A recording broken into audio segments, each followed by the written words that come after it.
होगा? सहनशीलता होगी, सहनशीलता होगी, लचीलापन होगा, सद्व्यवहार होगा।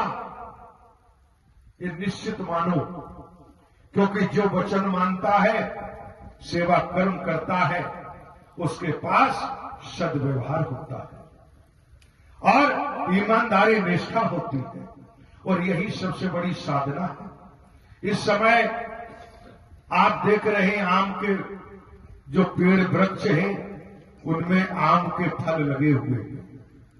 अब आम के फल हैं, अब आम के फल को आप अभी जाके तोड़ के खाएं तो कड़वा लगेगा, नहीं खाएंगे, कहेंगे भैया कड़वा। लेकिन यही आम धीरे धीरे बढ़ा, तो जब आम के पास पहुंचे तो एकदम महक आने लगी आम के फल में से।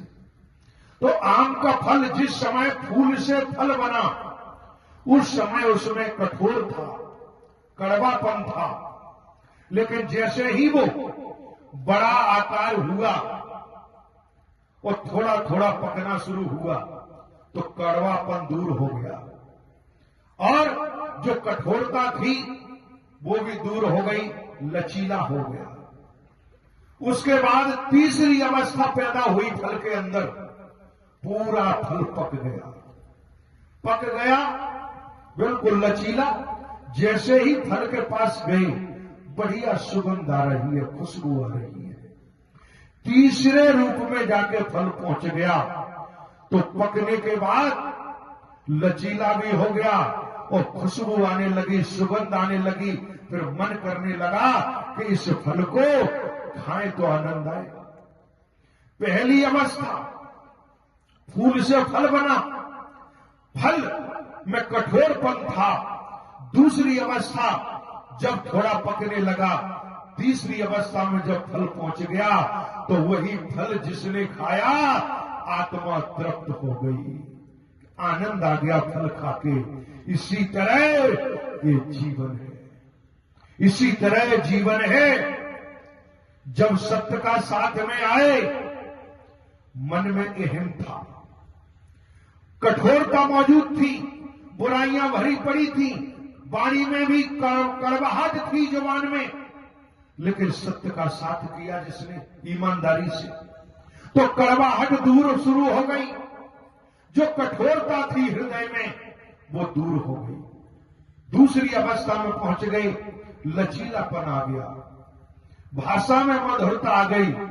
जैसे ही नारायण हरि का वचन माना और सेवा कर्म शुरू किया समर्पित होके, तीसरी अवस्था में पहुंच गए। फिर आपकी जुबान से, कर्म से, आपके जुबान से, कर्म से, उठक बैठक से मानवता की खुशबू आने लगी। जब मानवता की खुशबू आने लगी, तो फिर जैसे फल खाने वाला तृप्त हो जाता है, आनंद आ जाता है, फल को खाता है, उसी तरह जब आपके रोम रोम से मानवता झलकने लगी, इंसानियत झलकने लगी, भाषा और सद्व्यवहार हो गई, तो आप नारायण साकर हरि परमात्मा की चौखट पर टिक गए। फिर आप नारायण हरि के हो गए और आप नारायण हरि के हो गए। तो सत्य यही है कि नारायण हरि के आप हुए और नारायण हरि आपके हुए। भक्ति में वो आनंद है, इसलिए पके हुए फल की तरह भक्ति बन गई, तभी आनंद आएगा। और जब तक पके नहीं, तीसरी अवस्था में नहीं पहुंचे, तो फिर तब तक आनंद आने वाला नहीं। इसलिए वचन मानकर सेवा कर्म करो तो परिवर्तन अवश्य होगा। आपकी अवस्था उस स्थिति में अवश्य पहुंचेगी। फिर बुराई दिखाई नहीं देगी, छल कपट सुनाई नहीं देगा, न करेंगे, चुगली सुनाई नहीं देगी, बेईमानी दिखाई नहीं देगी। फिर केवल केवल मानवता, निस्वार्थ मानव मानव को गले लगाएंगे, मानव मानव से प्रेम करेंगे और अंतिम सांस तक एक सेवादार बनके नारायण हरि का वचन मान के चलते रहेंगे। यही परम सत्य है। और नारायण हरि परमात्मा के परम सद्ज्ञान को छोड़ के ब्रह्मांड में कहां जाएंगे?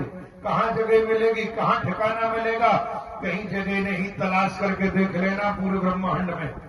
न सुकून दौलत में मिलेगा, न सोना चांदी में मिलेगा, न सुकून संसार में घर परिवार में मिलेगा। क्यों? धनवान से पूछो तो रातों दिन चिंता रहती है धन की। इतना धन है, कोई चोरी न कर ले, कोई डकैती न डाल दे, कोई पकड़ न कर ले। धनवान भी चिंतित है, धन मौजूद है, सोना चांदी कोई चुरा न ले।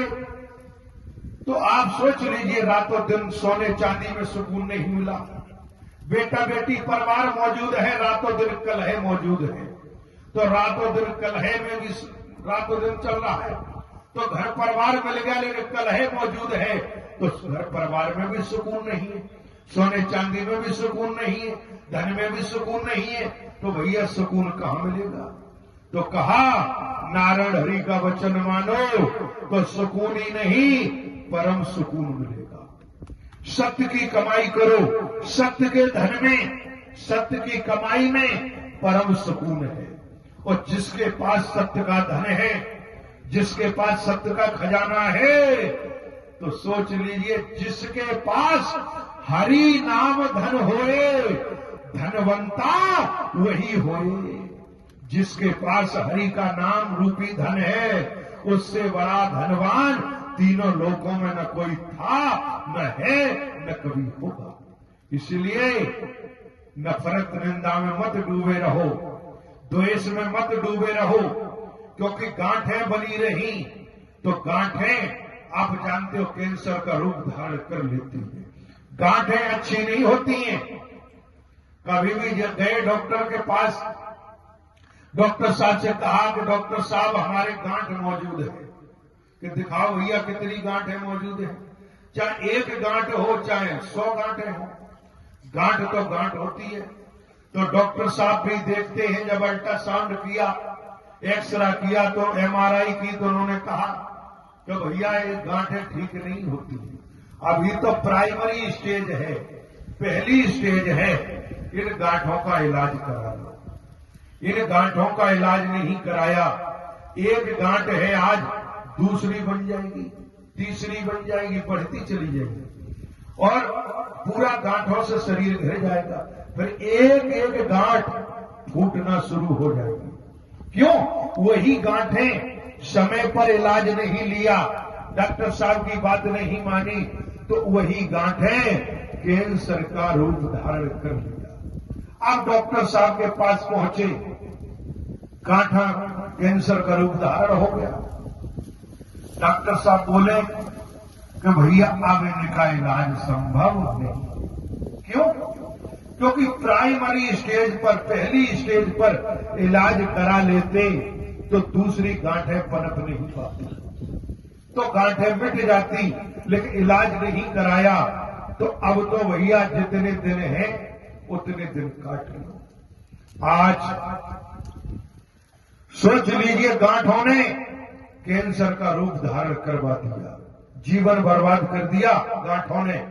आज हमारे अंदर नफरत, निंदा, चुगली, वर्गवाद की, एक गांठ नफरत की, एक गांठ चुगली की, एक गांठ निंदा की, एक गांठ वर्गवाद की, एक गांठ ढोंग की, एक गांठ पाखंड की, ये गांठें, एक गांठ भेदभाव की, एक गांठ ऊंच नीच की, एक गांठ स्त्री पुरुष की, इतनी गांठें शरीर में पनप रही हैं, रोम रोम में पनप रही हैं। और फिर इतने पनपने के बाद सत्य के साथ में आ रहे हैं, जा रहे हैं। सत्य के साथ में नारायण हरि परमात्मा की वचन रूपी महाऔषधि तैयार है, लेकिन महाऔषधि से इलाज कराने को तैयार नहीं। जब इतनी गांठें हैं तो फिर भैया जिस दिन गांठें ने विकराल रूप धारण किया उस दिन भोगना ही पड़ेगा, बचना संभव नहीं। इसलिए सत्य के साथ में आए हो तो या नफरत, निंदा, चुगली, वर्गवाद, ढोंग, पाखंड, आडंबर की गांठें निकाल दो। इन्हें नष्ट कर दो और एक ही धागे में पिरो जाओ। कौन सा धागा? मानव धर्म सत्य था, है और रहेगा। बस इस धागे में कहीं आप बंध गए तो फिर तो ये जीवन धन्य हो गया, जीवन का उद्देश्य पूरा हो गया, माला माल हो गए, फिर कहीं भटकने की जरूरत नहीं। इसलिए इन गांठों को निकालना बहुत जरूरी है। आज निकाल लोगे तो कैंसर होने से बच जाएंगे। और अनदेखा करते रहे, कितने भी छिपाओ, कपड़े के अंदर गांठें मौजूद हैं, छिपा लो, छिपाते रहोगे कौन देख रहा है, लेकिन गांठें कहेंगी कि तू कितना मुझे छिपाएगा, एक दिन मैं सारी दुनिया को दिखाऊंगी कि मैं गांठ हूं। इसलिए छिपाने की जरूरत नहीं है। जो अपनी बुराइयों को छिपाता है, अपनी कमजोरी को छिपाता है, उसके अंदर कभी परिवर्तन नहीं हो सकता। वो कभी महापुरुष नहीं बन सकता, वो कभी मानव नहीं बन सकता, और वो कभी सत्य के मार्ग पर नहीं चल सकता है। जो अपनी कमियों को, अपनी बुराइयों को छिपाता नहीं है बल्कि निकालता है, निकाल देता है, दूर कर देता है, वही एक दिन निर्मल हो जाता है। इसलिए कहा है कि हे मानव, तू हृदय के पट खोल, तुझे नारायण हरि पिया मिलेंगे। हृदय के पट तो खोल। अब तू हृदय के पट बंद करके बैठा है, तूने हृदय के पट को बंद कर रखा है, नफरत, निंदा, चुगली, वर्गवाद के ताले डाल रखे हैं, तो भैया फिर पट कैसे खुलेंगे?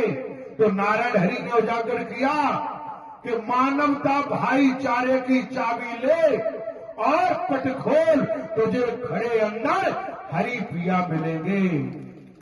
वही प्राणनाथ थे, हैं और रहे। नारायण साकार हरि की संपूर्ण ब्रह्मांड में सदा सदा के लिए जय जयकार। इसी